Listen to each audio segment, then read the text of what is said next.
السلام علیکم ورحمۃ اللہ وبرکاتہ۔ کیسے ہیں دوستو؟ آپ سب خیریت سے ہیں؟ میں آپ کے سامنے ایک کہانی سنانے جا رہا ہوں، امید ہے آپ غور سے سنیں گے۔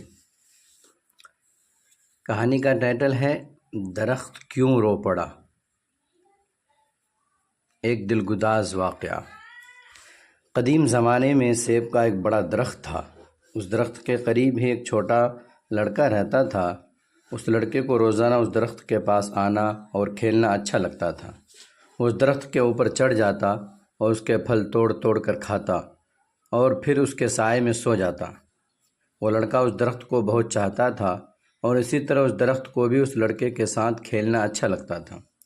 وقت گزرتا رہا اور لڑکا بڑا ہو گیا۔ اب وہ پہلے کی طرح روزانہ اس درخت کے پاس کھیلنے نہیں آتا تھا۔ ایک روز وہ نوجوان درخت کے پاس آیا۔ وہ مایوس لگ رہا تھا۔ درخت نے اس سے کہا، آؤ میرے ساتھ کھیلو۔ نوجوان نے اس سے کہا، اب میں بچہ نہیں رہا، اب میں درختوں کے ارد گرد نہیں کھیلتا، مجھے کچھ کھلونے چاہیے اور انہیں خریدنے کے لیے پیسوں کی ضرورت ہے۔ درخت نے کہا، مجھے افسوس ہے، میرے پاس پیسے تو نہیں ہیں، لیکن میرے اوپر جو سیب لگے ہوئے ہیں تم انہیں توڑ کر بیچ سکتے ہو، اس کے بعد تمہارے پاس پیسہ آ جائے گا۔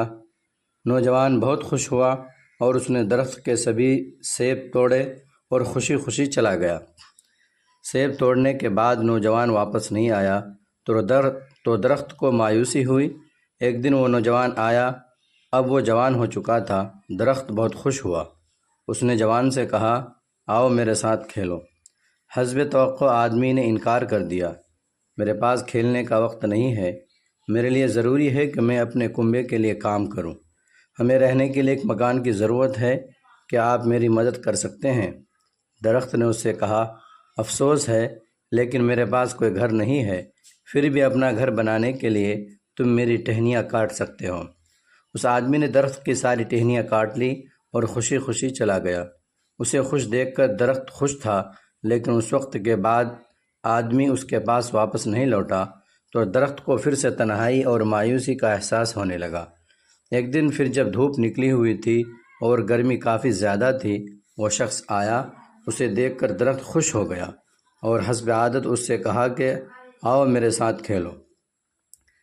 آدمی نے کہا کہ میں بڑا ہو گیا ہوں اور چاہتا ہوں کہ سمندر میں سفر کروں تاکہ خوشحال ہو جاؤں، کیا آپ مجھے ایک کشتی دے سکتے ہیں؟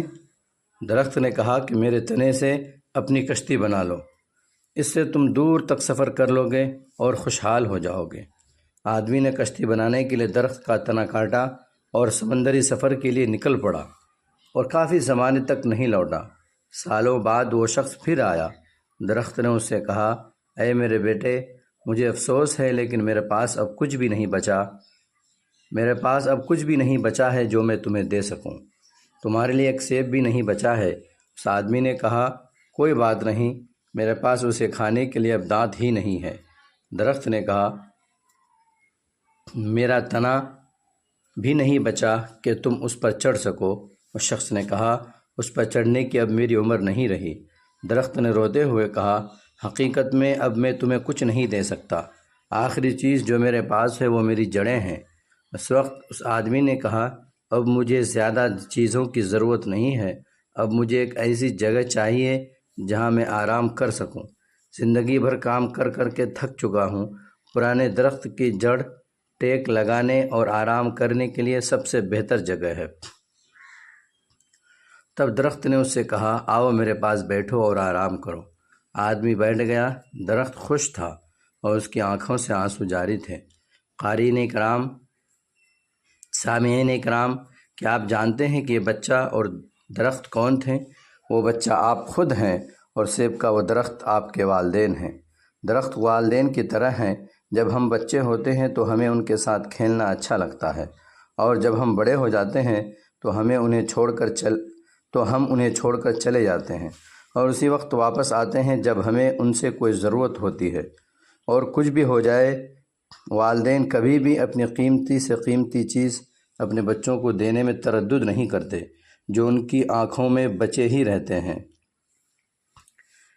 تو یہ ایک چھوٹا سا واقعہ تھا، اگر آپ نے اس کو پورا سن لیا تو آپ سے میری گزارش ہے کہ اس چینل کو سبسکرائب کر دیں اور فالو کریں، اور جتنا زیادہ سے زیادہ اس کو شیئر کریں۔ السلام علیکم۔